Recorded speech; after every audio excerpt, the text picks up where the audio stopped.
Hello my lovely students, this is Mansi. Welcome back to the channel. और आप first time मेरी video देख रहे हो, please make sure to subscribe the channel. So now we are going to begin with the new chapter. So this is the part 1 of this video. So यहाँ पे chapter का name है a treat for mosquitoes. तो mosquitoes के लिए एक treat है यहाँ पे। Let's read it out. Start करते हैं। सबसे पहले पेज 67 है ये। तो यहाँ पे सबसे ऊपर है blood test. So Rajat is back at school today. He had been absent for many days. How are you now? Asked Aarti. तो अब यहाँ पे कोई बॉय है रजत, वो काफी दिन से स्कूल नहीं आया था, तो आज वो स्कूल आया है। तो आरती उससे पूछती है तुम कैसे हो? सो वो बोलता है I am all right. Rajat replied softly. Now Jaskirat, you must have played a lot while you were at home. तो बोले तुमने तो बहुत खेला कूदा होगा, इतनी छुट्टियां करी थी क्योंकि। सो रजत कहता है who wants to play when you have fever? On top of it I have to take a bitter medicine. I even had a blood test. तो वो बोलता है कि किसका मन करता है खेलने का जब उसे फीवर हो तो। Also on top of it मुझे कड़वी दवाई खानी पड़ती थी और मेरा ब्लड टेस्ट भी हुआ था। तो जसकीरत पूछता है, जसकीरत कहता है a blood test, why it must be very painful. तो वो बोलता है अच्छा तुम्हारा ब्लड टेस्ट हुआ, क्यों हुआ? उसमें तो बहुत पेन हुआ होगा। सो रजत कहता है actually when the needle pricked my finger. Pricked my finger मतलब जैसे नीडल, अगर आप जाओ इंजेक्शन लगता है तो क्या होता है, आपको नीडल लगाई जाती है, तो that is pricking the finger. तो जब उस कहता है when the needle pricked my finger it felt like an ant bite. तो कहता है ऐसा लगता है चींटी ने बाइट किया हो।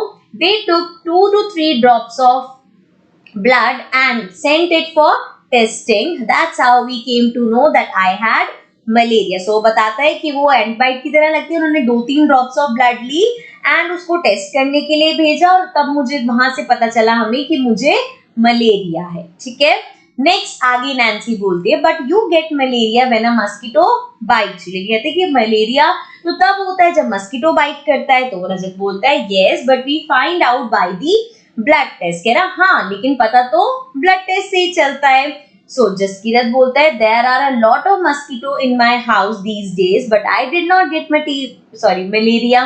सो वो कहता है मेरे घर में तो आजकल बहुत सारे मस्कीटोज हैं लेकिन मुझे तो नहीं हुआ मलेरिया। सो नाउ नैन्सी कहती है who says that every mosquito bite causes malaria. तो कहते हैं किसने कहा कि हर मस्कीटो बाइट मलेरिया ही हो जाएगा उससे। Malaria spreads only by the disease carrying mosquito. तो मलेरिया उसी से ही फैलेगा जो मस्कीटो में डिजीज कैरिंग मस्कीटो होगा। ठीक है, then Aarti all mosquito look the same to me. Rajat there must be some difference. तो आरती बोलते हैं मुझे तो सारे मस्कीटो एक जैसे ही लगते हैं। तो रजत कहता है कुछ तो डिफरेंस होगा उनमें। So this was page 67। अब हम आएंगे अपने next page. So now coming to page number 68। यहाँ पे अगेन वो लोग यहाँ पे लास्ट पेज पे हम देखा बातें कर रहे थे। सो वो यहाँ पे कंटिन्यू हो रहा है। नैन्सी कहती है did they take the blood from the place where the mosquito had bitten you. तो बोलती है, नैन्सी पूछती है क्या उन्होंने ब्लड वहीं से ही लिया जहाँ पे मस्कीटो ने बाइट किया था? तो रजत कहता है of course not, how do I know when and where the mosquito bit me. वो कह रहा है ऑफ कोर्स ऐसा थोड़ी होगा, मुझे कैसे पता होगा कि मस्कीटो ने कब बाइट किया और कहाँ पे बाइट किया।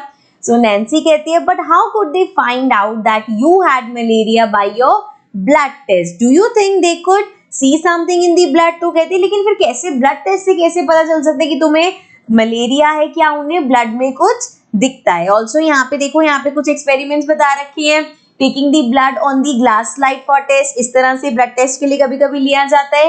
एंड यहाँ पे अब एक माइक्रोस्कोप के नीचे उसमें यहाँ पे जो ब्लड की ड्रॉप्स है उसको देखा जाता है। Read it out for you. So doctor Mariam looking at the blood slide under the microscope. Microscope के नीचे वो देखनी है।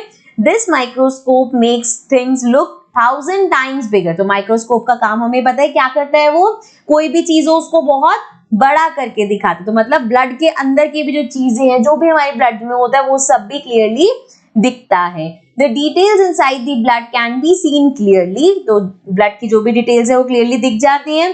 There are some microscopes which make things look even more bigger than this one. तो कह रहे कुछ माइक्रोस्कोप तो ऐसे थे जो इससे भी बड़ा बड़ा दिखा सकते। जितना महंगा जितना बड़ा माइक्रोस्कोप होगा उतनी उसकी क्वालिटी या उसी से उसके फीचर्स और अच्छे होंगे। ठीक है, now we have find out, मतलब हमारे पास कुछ क्वेश्चंस है। सबसे पहला है do you know anyone who has had malaria? So क्या आप किसी को जानते हो जिसको मलेरिया हुआ था, हो सकता है आप में से किसी को हुआ हो या आपके घर में किसी को हुआ हो. So yes, one of my friend once suffered from malaria. ये आंसर डिफर कर सकते हैं, मैं सिर्फ आपको एक सैंपल देती हूँ कि इस तरह के आंसर आप फॉर्म कर सकते हो. नेक्स्ट है, how did they find out that they had malaria. तो कैसे उनको पता चला? It was found out by blood test. तो ये आंसर तो सेम ही रहेगा, किसी को भी मलेरिया का पता तभी चलेगा जब वो ब्लड टेस्ट कराएंगे. सो नेक्स्ट है, what problems did they have on having malaria. So malaria होने पे क्या प्रॉब्लम्स होती हैं? So my friend suffer from high fever, क्योंकि हमने यहाँ पे आंसर में बोला था कि मेरे फ्रेंड को मलेरिया हुआ था. So my friend suffer from high fever, the fever came with bouts of shivering, he became very weak. So उसको shivering होती थी, वो shivering मतलब ऐसे ठंड में कांपते हैं ना जब फीवर वगैरह होता है, तो उसको हाई फीवर था, shivering थी एंड वो बहुत वीक हो गया था. ठीक है, नेक्स्ट क्वेश्चन है हमारे पास, what other diseases can be caused by mosquito bite. So mosquito bite से और कौन सी diseases हो सकती हैं?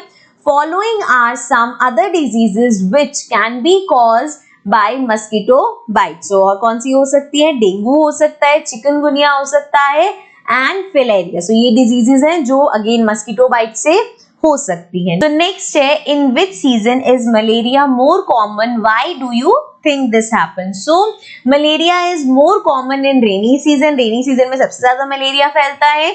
Mosquitoes get suitable environment to breed during the rainy season and hence there are more cases of malaria. Rainy season में क्या होता है, जगह जगह पे पानी कलेक्ट हो जाता है और जहां पानी कलेक्ट हुआ बहुत टाइम पड़ा रहता है पानी, तो वहां पे लार्वास होते हैं, भी हम आगे पढ़ेंगे वो क्या होता है. सो उनको बेसिकली मस्कीटोज को एक ब्रीडिंग प्लेस मिल जाता है, जिसकी वजह से ऐसी बीमारियां जो मस्कीटो बाइट से फैलती हैं वो फैलने लग जाती है और उसके केसेस बढ़ जाती हैं. नेक्स्ट है हमारे पास, आगे आते हैं हम, we have what do you do in your house to protect yourself from mosquitoes. Also find out from your friends about what they do. So हम क्या क्या चीजें, क्या क्या मेजर्स कर सकते हैं अपने आप को मस्कीटो से प्रोटेक्ट करने के. Following things can be done to protect yourself from mosquitoes. First है मस्कीटो रिपेलेंट्स जो लगाते हैं ना, दे कुड बी, यहाँ लिखा भी है, दे कम in coil, liquid and mat. तो ये सब आपके घर में देखते होंगे, स्पेशली जो मौसम होता है जहां मच्छर बहुत ज्यादा होते हैं, तो ये सब चीजें हम यूज करते हैं. देन मस्कीटो रिपेलेंट क्रीम, जो क्रीम आती है ना, जैसे ओडोमॉस वगैरह बहुत फेमस है, सो वो क्रीम लगा के यूज कर सकते हैं वो cream. Then mosquito nets use कर सकते हैं जिससे मस्कीटो हमारे पास ना आए. Then wire mesh on windows पे वायर मेश लगाते हैं, मतलब जाली सा कुछ लगाते हैं जिससे मच्छर अंदर ना आए. Then keeping the surroundings clean, most important, अपनी सराउंडिंग्स को क्लीन रखोगे तो अपने आप ही मच्छर कम होंगे, मतलब ऐसे डिजीज कॉजिंग एटलीस्ट कम होंगे. Then removing stagnant water from the surroundings. Stagnant water मतलब जो बहुत टाइम से पानी इकट्ठा होके पड़ा हुआ है, तो उसको ध्यान रखना कि ऐसा पानी कहीं भी कलेक्ट ना होने दे. ठीक है, सो ये था हमारा पेज नंबर 68. अब आएंगे अपने नेक्स्ट पेज पे. So guys, this was the end of part number 1. अब इसके आगे की जो भी पेजेस हैं वो हम नेक्स्ट पार्ट में कंटिन्यू करेंगे. So let's get to the next video, जिसका लिंक आपको नीचे डिस्क्रिप्शन में मिल जाएगा. Bye bye for now.